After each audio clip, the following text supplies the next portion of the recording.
Star Wars Knights of the Old Republic is considered by many to be one of the best RPGs of all time, but playing it today on modern PCs, it's clear that it has not aged as gracefully as we would hope, with lag, crashes, no 16:9 support, and much more wrong with it. So I decided to renew this title into the modern era the only way that I know how, using community patches that fix tons of bugs, mods that increase the visual fidelity, and tweaks to add back some of the modern functionality that we all come to expect nowadays. My goal is to adjust what's necessary without breaking the original vision of the developers. So join me as we attempt to renew Star Wars Knights of the Old Republic. Before that though, quick word from our sponsor, Instant Gaming. If you don't own the game already, then you can pick it up from Instant Gaming for less than a Happy Meal, alongside thousands of other games both old and new at great prices. Best thing is that all their keys are sourced directly by them, ensuring that you are always getting a working key within literal seconds. I've personally been using this platform since 2018 with not a single issue. Use my referral link in the description or pinned comment to support the channel while saving money on great games. This game is pretty rough on its own. I've seen worse, but the game boots up in the lowest resolution possible by default, and there's no way to get 16:9 widescreen, which is understandable given its age. The UI is also way too small for a modern display, and overall lag and game crashing are quite common. So obviously we need to give this PC version a little bit of a makeover. Before we get into anything crazy, we must set the foundation work. There is a lot to this game that does not work that we must get sorted first. I've separated it into two lists. This is in order to give you the most options possible, as everyone has different needs. Like for example, if you want that purist approach to the game, where it changes absolutely nothing, then the only thing I would consider you getting is the simple community patch, alongside implementing widescreen if you want to do that. This is going to give you the most vanilla experience possible without suffering from any of the issues, alongside it being super quick to set up. The second one is a small handful of mods that I've picked out that are purely visual. They basically upscale a bunch of the game's textures.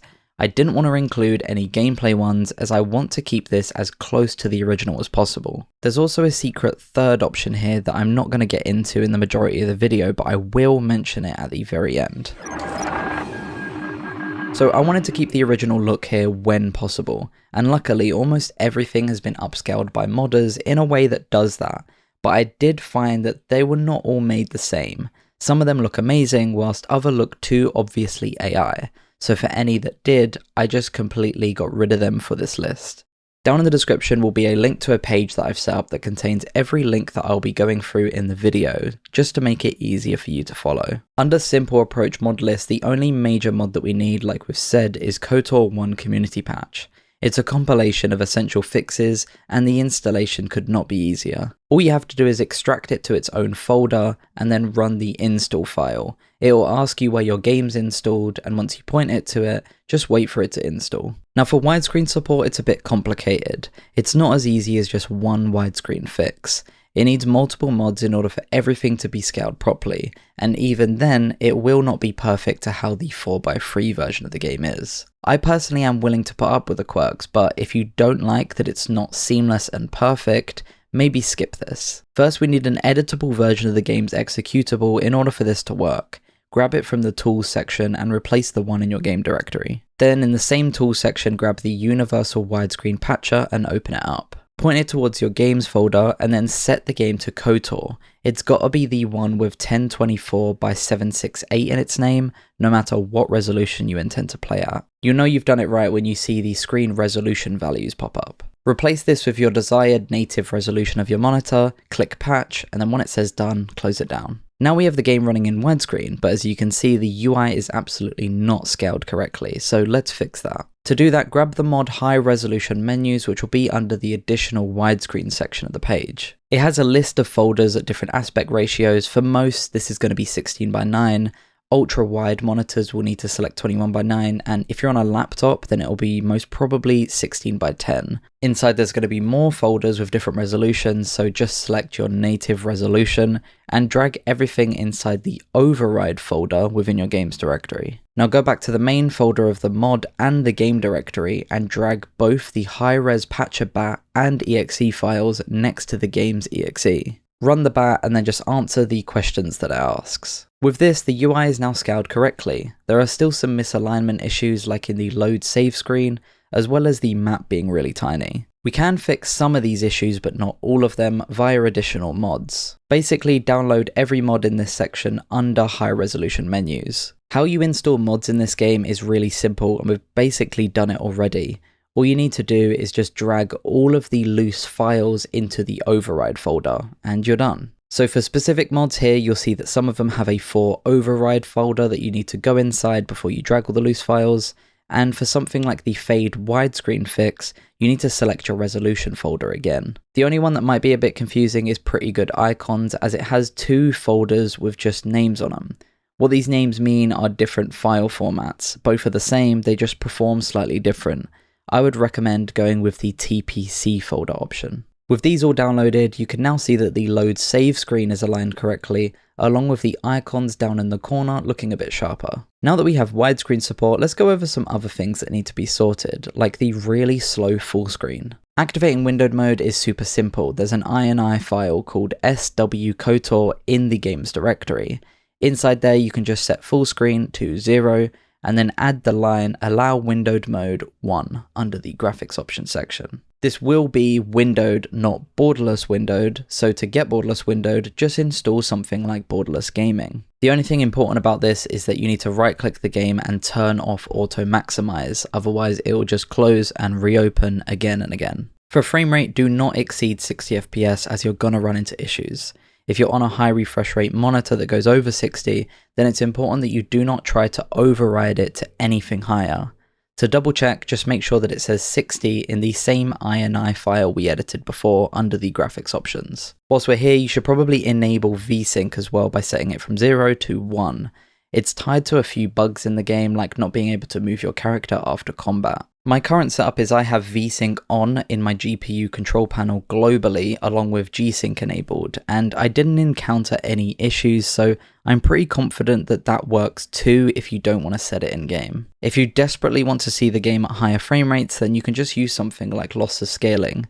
Use the 2x option to go from 60 to 120 FPS, or use the new adaptive mode that they have, which will just boost it to whatever your monitor's refresh rate is. The last thing that people wanted to see here was controller support, and it's pretty rough on the PC. The only real way to get intuitive controller support is via the original Xbox version, Switch, or mobile. I managed to get it working on Steam though. If you don't have the game on Steam, I'm pretty sure you can just add it as a non-Steam game, and you'll get the functions that I'm going to talk about.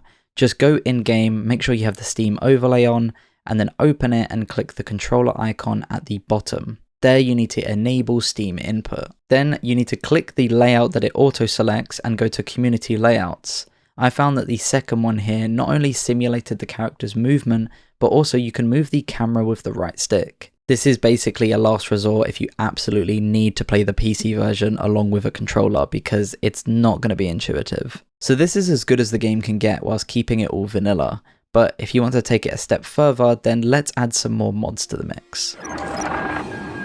I was shocked at how many mods there are for this game. It's truly overwhelming. This video could last easily 4 hours long if I decided to cover a lot of them, but I decided to condense it down to the ones that I think are most important and make the most difference. Like I've said before, these are all going to be visual, and they mostly just upscale the textures to just give it a little bit of a modern twist. Like for example, high quality blasters completely replaces the old ones. This is the first one that you should install to avoid any conflicts. It's got an installer just like the community patch, so it's super easy to get installed. Ultimate Character Overhaul Redux also does a lot of the character textures. Get the TGA version of this one. Then there's a bunch of upscales to the characters of the game made by Fen. You can pretty much get all of these as they're all really well made. Then get some high quality skyboxes from this mod. These are absolutely amazing, by the way. He also has a mod for starfields and nebulas, which I'd recommend getting alongside this. Lastly, to round up the skyboxes and just make sure we have as much as we can covered, you can get the high quality cockpit skyboxes. Then Modder Shining Red HD has 8 separate mods that all upscale the different planets in the game. So get these one by one to cover a ton of the environment textures in one big swoop. After that, get some mods that alter some of the effects, like high res beam effects, HD fire and ice, and new lightsaber blade model. Lastly, random HD UI elements, HD NPC, and PC portraits are 3 mods that retexture some of the UI. I want to make it clear that these are all completely optional and also personal preference. Some people just might not like the look of these. The only essential mod to get a great experience is the community patch. Now besides all this, there are issues that you may run into whilst you play the game, and I just wanted to go through some of them here. If you experience any lag or game crashing after certain cutscenes, you'll want to go into that same SW KOTOR INI file that we explored and disable vertex buffer objects. If you can't find it, then just add it at the end of the section and set it to 1. This doesn't affect image quality at all, so it's worth to try this one first before moving on to the other fix, which is setting the frame buffer from 1 to 0. Use this fix as a last resort as it does affect the visuals. Also, one of the biggest problems with performance is grass. It's notoriously extremely unoptimized, so if you run into any performance issues, grass is the first option that I would turn off, but also soft shadows might also be a culprit. It's just less likely to be that. If you get crashing after a few hours of playtime, then apply the 4GB patch to the EXE, which will just allow the game to take more than 2GB of VRAM. So whilst everything we've covered in this video is quite simple, I feel like it does an amazing job and is going to give anyone that follows this a really awesome playthrough of this game. But let's just recap and go over what we've explored in this video so that you can benefit the most from it. So for new players, stick with the KOTOR community patch along with the extra tweaks like borderless windowed to your taste, and you're good to go. Just keep things really simple. If you absolutely want widescreen, then we've explored that it's possible, but it's not the greatest implementation, so use it with caution. For anyone returning, without a doubt you should explore the wide selection of mods that we've covered. Since they're only visual though, I do recommend that if there are any new players out there that just want an extra little bit of sharpness to their game, then by all means get them. I don't think it's going to ruin any of the experience. Now for anyone that wants to dive much deeper into where modding can take you with this game, I highly recommend you check out the KOTOR community portal, which I'll link down below. There are mod builds for both games here that feature over 100 hand-picked mods to give you the best experience possible, but also it does steer slightly away from the original. If you want to try something new though, this is probably the best mod list that you can get out there. If you've tried this mod build or you have any other mods that you'd want to share, please do let me know in the comments. Since I make these videos on so many different games, every time that I play one, it feels like I'm stepping into an extremely large rabbit hole at times, and it can get really overwhelming. So if you're a veteran for this game's modding scene, or you just have some mods that you want to share, I'd love to hear from you. If you found this helpful at all or just entertaining, consider subscribing to the channel as more content revitalizing older games is on the way. Also a special thank you to the Patreons. Patreon is by far the best way to support what I make here on Retro Renew. You can join from just £1 a month. If you liked the video, I think you'd also like this video where I renewed Assassin's Creed 2 with mods. See you over there.